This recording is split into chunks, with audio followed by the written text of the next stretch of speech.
Olá, alunos e alunos! Bem-vindos a mais uma aula de História. Eu sou a professora Isabelle. Na aula de hoje nós vamos estudar um pouco sobre o Egito Antigo. Vamos lá? O Egito Antigo foi uma das mais importantes civilizações da Antiguidade.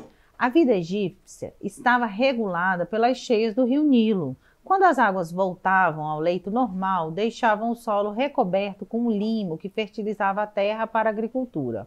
Para melhor aproveitá-lo, os egípcios desenvolveram sistemas de medidas e escrita baseado nos hieroglifos. Quanto à religião, eles eram politeístas e no seu panteão, cultuavam o deus do sol, Ra, o deus dos vivos, Horus, entre vários outros. Aí é um mapinha da localização do Egito. A história do Egito Antigo. O Egito Antigo foi formado a partir da mistura de diversos povos. A população era dividida em vários clãs que se organizavam em comunidades chamadas nomos. Estes funcionavam como se fossem pequenos estados independentes. Por volta de 3.500 a.C., os nomos se uniram, formando dois reinos, o Baixo Egito ao norte e o Alto Egito ao sul. Posteriormente, em 3.200 a.C., os dois reinos foram unificados por Menés, rei do Alto Egito, que tornou-se o primeiro faraó, criando a primeira dinastia que deu origem ao Estado egípcio. Começava um longo período de esplendor da civilização egípcia, também conhecido como a Era dos Grandes Faraós. Observem aí a pirâmide social da sociedade egípcia. A gente tem aí, na base, os escravos, acima os camponeses, os artesãos, comerciantes, um pouco acima os escribas, seguidos pelos soldados, Aí, quase no topo da pirâmide, os nobres e sacerdotes, e no topo da pirâmide, é claro que está o faraó. É importante perceber que nessa organização social egípcia, o faraó era tido como se fosse um deus, ele era como se fosse o deus encarnado. A antiga sociedade egípcia estava dividida de maneira rígida e nela praticamente não havia mobilidade social. No topo da sociedade encontra-se o faraó e sua imensidão de parentes, toda a sua família. O faraó ele era venerado como um deus, pois era considerado como intermediário entre os seres humanos e as demais divindades. Por isso, o Egito tinha uma monarquia teocrática, ou seja, um governo baseado nas ideias religiosas, era um governo baseado na religião. Abaixo do faraó da sua família vinham as camadas privilegiadas, como os sacerdotes, os nobres, os funcionários. E lá na base da pirâmide social egípcia estavam os não privilegiados, que eram os artesãos, camponeses, escravos, soldados. Os sacerdotes formavam junto com os nobres a corte real. Tanto a nobreza quanto o sacerdócio eram hereditários também, compondo aí a elite militar e latifundiária. Os escribas, eles estavam ali a serviço do Estado, para planejar, fiscalizar e controlar a economia. Por isso, sabiam ler, escrever e eram eles que anotavam os feitos do faraó durante o seu reinado, Esses textos, eram colocados nos seus túmulos quando eles morressem. Ali no Egito, tinha ali a escrita demótica e a escrita hierática, E elas eram usadas praticamente somente pelos escribas. O exército era constituído por jovens que eram convocados em tempos de guerra e soldados, mercenários, estrangeiros contratados pelo Estado. Os artesãos eram trabalhadores assalariados. Eles exerciam diferentes ofícios, Podia ser cortadores de pedras, carpinteiros, joalheiros, diversas funções. Os camponeses formavam a maior parte da população e trabalhavam na agricultura, na criação de animais e deveriam pagar, altos impostos. Um detalhe interessante na sociedade egípcia é que as mulheres tinham uma posição de prestígio. Elas podiam exercer qualquer função política, econômica ou social em igualdade com os homens, de sua categoria social. Isso significava, inclusive, que elas poderiam ser faraós, né? Como foi o caso da Cleópatra, que foi uma das faraós mais famosas, né? Uma das figuras mais conhecidas do Egito. Quando a gente lembra aí do Egito, automaticamente a gente remonta aí a imagem ali, né? Aquele busto da Cleópatra. A civilização egípcia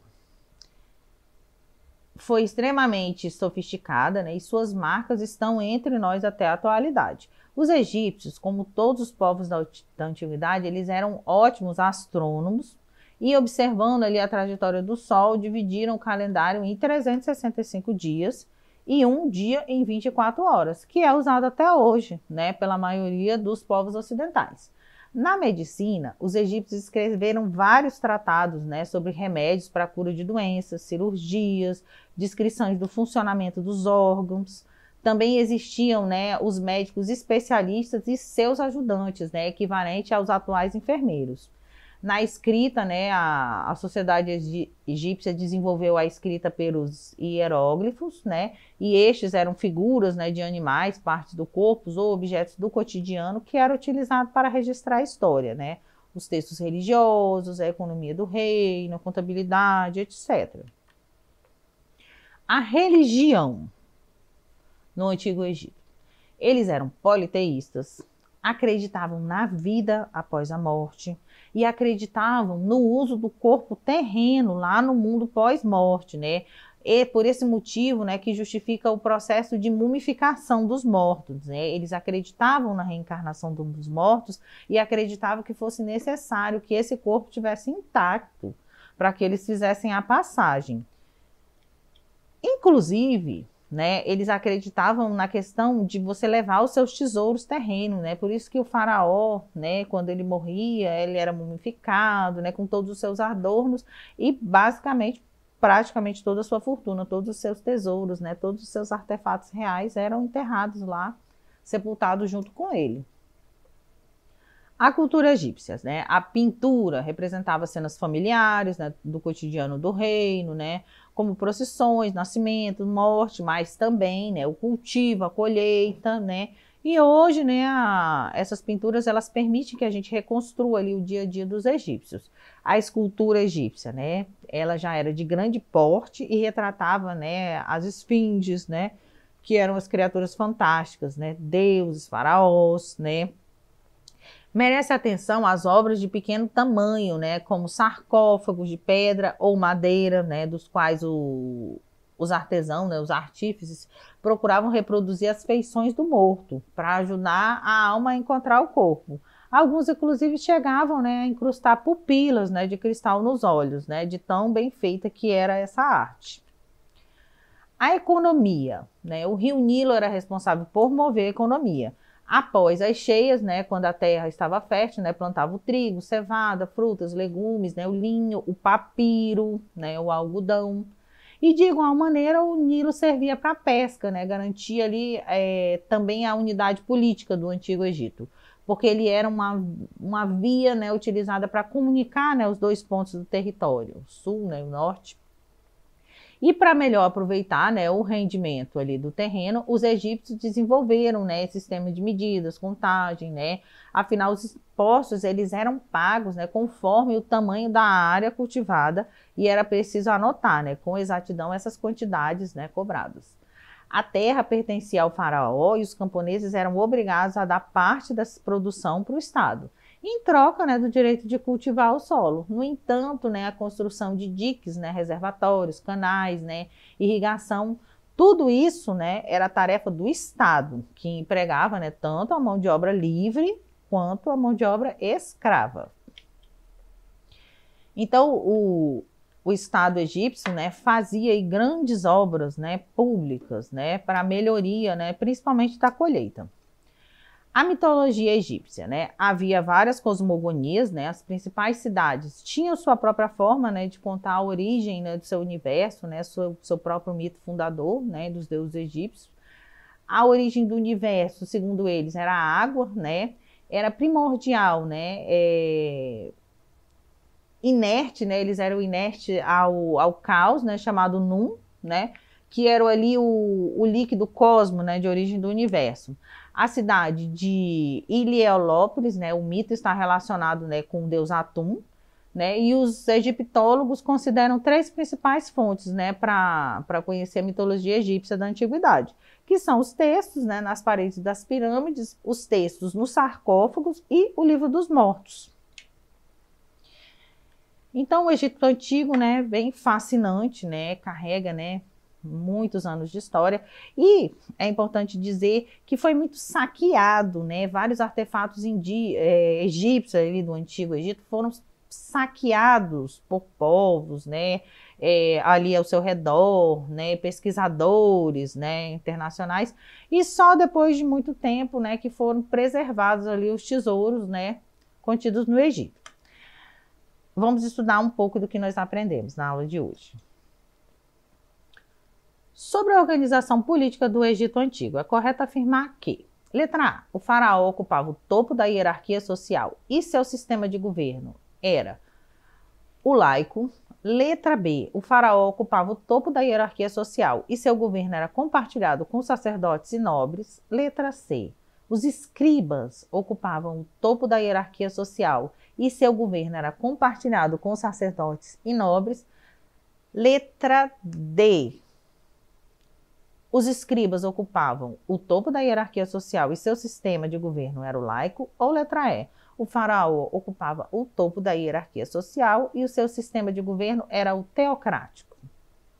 Pensando aí um pouquinho na resposta, que é a letra E, né? O faraó ocupava o topo da hierarquia, né? Ele era tido inclusive como representante, né? O próprio Deus, e esse sistema de governo era teocrático, né? Era baseado aí na divindade. Vamos lá, mais uma questão. A atuação do Estado na vida econômica dos povos da Antiguidade Oriental, principalmente em relação à agricultura, foi bastante acentuada, sendo justificada por eles como: letra A forma de garantir a produção de gêneros de primeira necessidade sem excedentes lucrativos. Letra B, necessidade de assegurar as provisões para consumo do exército. Letra C, decorrente da necessidade de controlar a produção em tempo de guerra. Letra D, única maneira de garantir a distribuição equitativa da riqueza entre os súditos. Ou letra E, responsabilidade atribuída aos governantes para zelarem pelo bem comum. Pensando aí na resposta, que é a letra E, né? A responsabilidade atribuída aos governantes para zelarem pelo bem comum, né? A relação com a agricultura é primordialmente, né, de abastecimento, né? Não só de subsistência, né, mas de manutenção do Estado, né? Para que não houvesse fome, né? Para que não houvesse necessidade. Então, por hoje é só. Para ter acesso a esse e demais conteúdos, acesse a plataforma Eduque. Até a próxima aula. Tchau, tchau!